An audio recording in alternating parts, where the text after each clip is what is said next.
ছাত্ৰ ছাত্ৰীসকল, আমি যোৱা পাঠত ফ্ৰেজেছ আৰু ইডিয়মছৰ বিষয়ে আলোচনা কৰিছিলোঁ।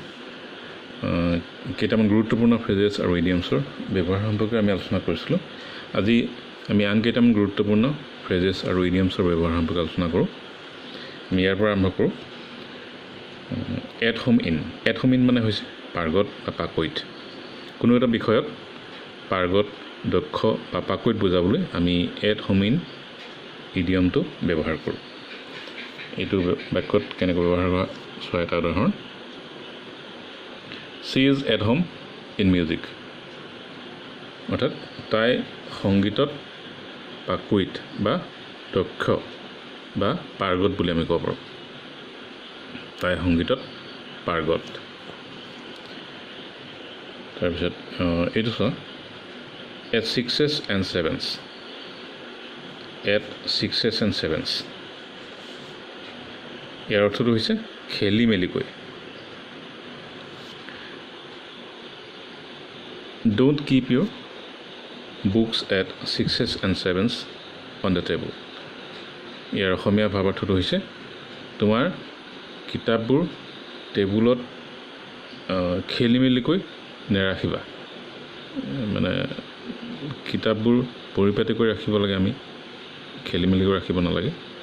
এই খেলি মেলি মানে একো চিজিল নলগোৱাকৈ আমি যে বস্তুবোৰ ৰাখোঁ কেতিয়াবা, সেই তেনেকুৱা খেলি মেলিৰ কথা কোৱা হৈছে ইয়াত। বেলেগ খেলি মেলিৰ কথা কোৱা নাই। গতিকে এই বাক্যটো কি বুজাইছে মই আকৌ কৈ দিছোঁ, তোমাৰ কিতাপবোৰ টেবুলত এনেকৈ খেলি মেলিকৈ নেৰাখিবা।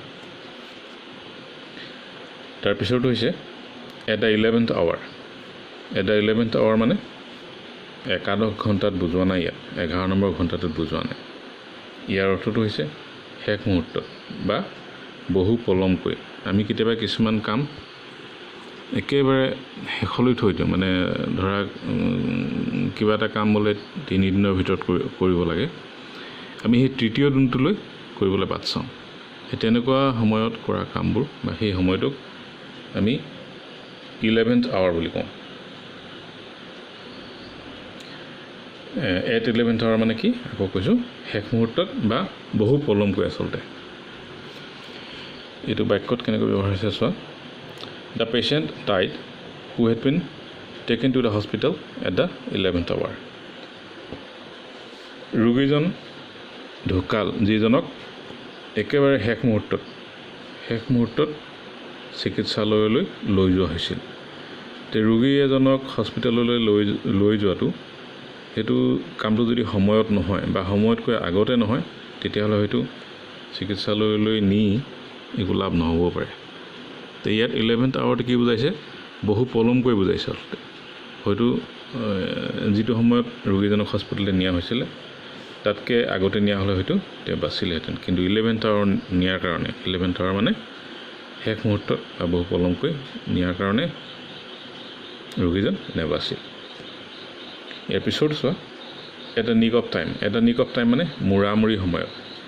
এইটো আৰু এইটো, এই দুটাৰ মাজত অকণমান সাদৃশ্য আছে, হ'লেও পাৰ্থক্যও আছে, একেবাৰে একে নহয়। কিন্তু এইটো আৰু এইটোৰ মাজত কিন্তু অলপ পাৰ্থক্যও আছে, অলপ সাদৃশ্যও আছে।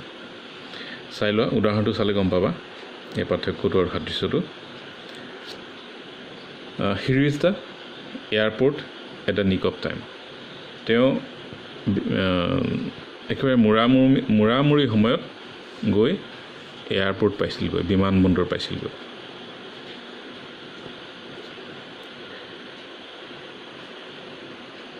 তাৰপিছত এইটো চোৱা, বেড ব্লাড। বেড ব্লাড মানে ক'লা তেজ নহয়।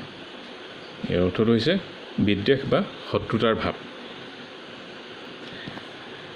There was no' bad blood between them. সিহঁতৰ মাজত কোনো বিদ্বেষ বা শত্ৰুতাৰ ভাৱ নাছিল। সিহঁতৰ মাজত কোনো শত্ৰুতাৰ ভাৱ বা বিদ্বেষৰ ভাৱ নাছিল। Bag and baggage. Bag and baggage মানে টালি টোপোলা লৈ। The man left the hotel bag and baggage.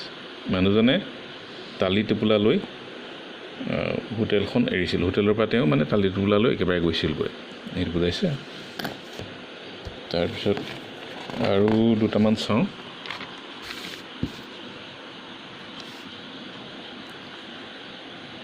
Black ship মানে কুলাংগাৰ বা কলংক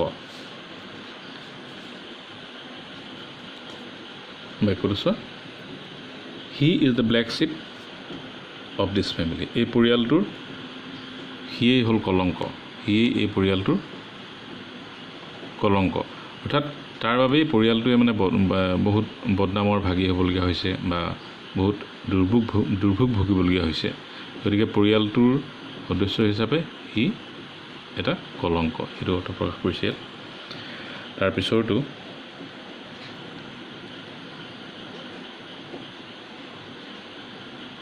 bolt from the blue মানে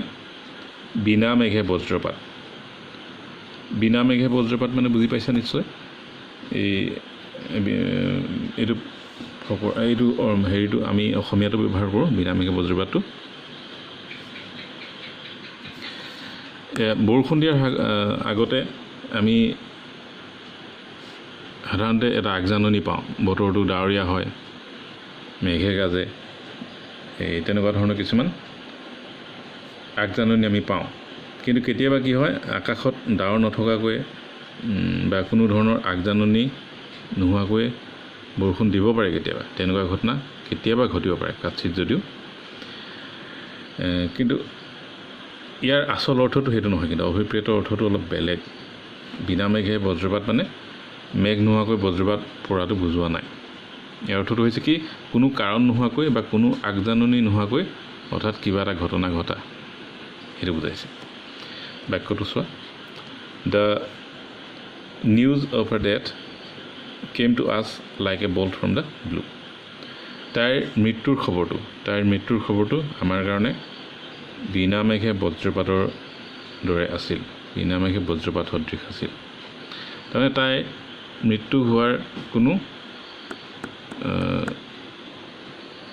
তাইৰ মৃত্যুটো একেবাৰে আকস্মিক আছিলে তাই যে মৃত্যু ঘটিব পাৰে তাৰ কোনো আগজাননী নাছিলে বা তেনে কোনো সম্ভাৱ্য কাৰণো নাছিলে হঠাতে তাইৰ কিবা কাৰণত মৃত্যু হ'ল যিটো হয়তো অকল্পনীয় আছিলে সেই তেনেকুৱা অৰ্থ প্ৰকাশ কৰিছে ইয়াত তাৰপিছত ব্ৰিং